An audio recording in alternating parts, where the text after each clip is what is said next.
नमस्कार. कांचन बापट रेसिपीजमध्ये तुमचं सगळ्यांचं स्वागत. टम्म फुगलेली खुसखुशीत पुरी सगळ्यांचीच आवडती असते. श्रीखंडाबरोबर अशी पुरी म्हणजे मेजवानीच ठरते, हो ना? चला तर मग आज तुम्हाला अशी पुरी सोप्या पद्धतीने कशी करायची ते दाखवते. पुरीसाठी मी 2 वाट्या कणिक घेते.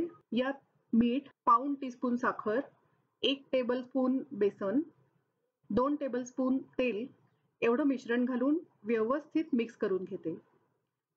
मीठ तर आपण चवीसाठी घालतो. या मिश्रणामध्ये साखर जेव्हा आपण घालतो तेव्हा पुरी टम्म फुगलेली राहते आणि बेसन घातल्यामुळे पुरीला हलकासा गुलाबी रंग लवकर येतो आणि ती खमंगही लागते.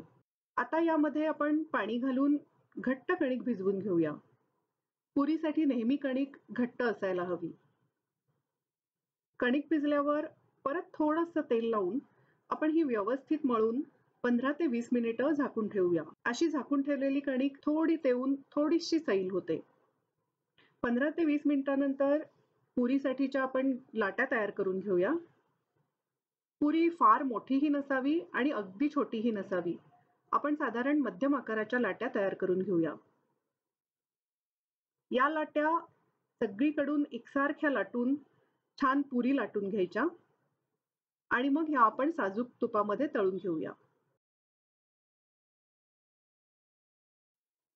तुम्हाला एवढं तूप वापरायचं नसेल तर तेलामध्ये 1 वाटी साजूक तूप घालूनही पुऱ्या तळलेल्या चालू शकतात. यामुळे पुऱ्या तळायलाही सोपं पडतं आणि पुऱ्यांना तुपाचा छान स्वाद लागतो.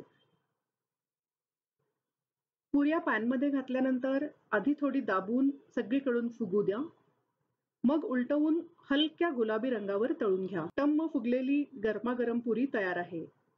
छानशा घरी केलेल्या श्रीखंडाबरोबर एन्जॉय करा. माझा हा पुरीचा व्हिडिओ तुम्हाला कसा वाटला मला नक्की कळवा.